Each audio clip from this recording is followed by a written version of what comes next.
So, but I'm also curious, like we are hearing a lot of different niches you tried, and we have a lot of beginners watching and listening as well.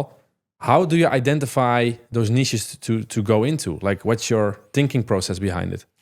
So this one is very simple because everyone overcomplicates it. And I literally was writing about this on Twitter yesterday. Okay. So that's very funny. I said, why the fuck do people make such a big issue out of finding a popular niche? Yeah. The easiest thing is to just search for stuff you like. Girls, I don't know why, they always like crime and horror and that kind of stuff. Yeah. But crime is the easiest and best example I can take here is just type in crime story time or crime storytelling. And whenever you have a new channel, so you make a new channel first, you type it in and you're just going to click on every single channel you see.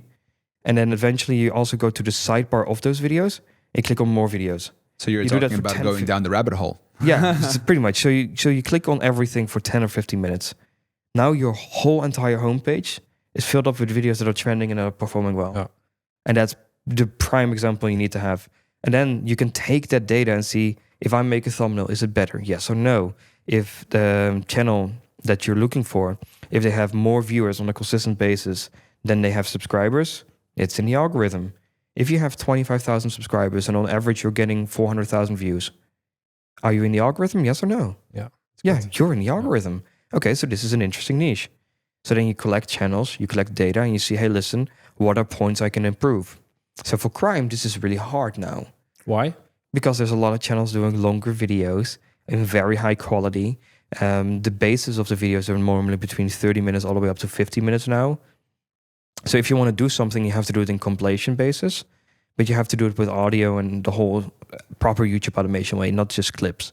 So if you do it the proper way, you need to start making 5 insane criminal cases you've never heard about, or 5 criminal cases where the police was a that word. Yeah. And if you have those kind of titles with a very good thumbnail, you have this one officer which liked using how do you say that, vibrators and stuff on children. So very wrong, but you use his face on the left and you say on the right, I like using toys. You have a very good thumbnail. Yeah. But you need to be really deep in the YouTube game. Yeah. Like for beginners, I think it's really But that's what I was going to ask as well. Like the difference between like how much weight do you put on the packaging of the video and how much do you put on the production quality of the video? Because it seems to me that over the past, couple of years, the production value has really skyrocketed for YouTube automation channels and just in general on YouTube, right? And it seems that the weight for the packaging has increased a lot more. Mr. Beast talks about that the thumbnail and title is the most important thing. So what would you say, like how much weight do you put on each of those?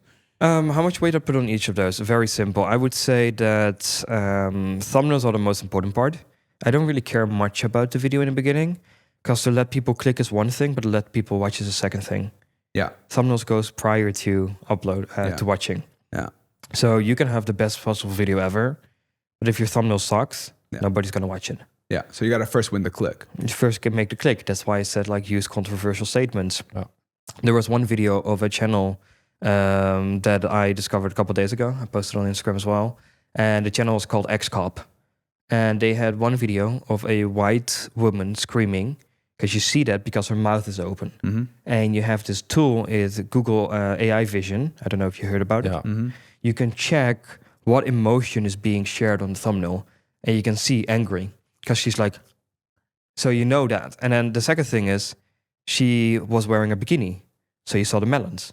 Mm-hmm. And that comment gets clicks always.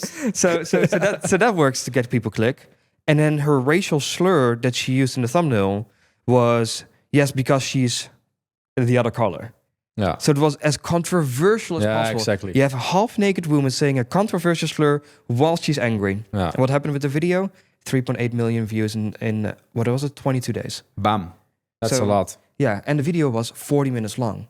So your RPM is going to be $10, $12. She or he on the channel has made $40,000 on a single video, which was the second upload on the channel.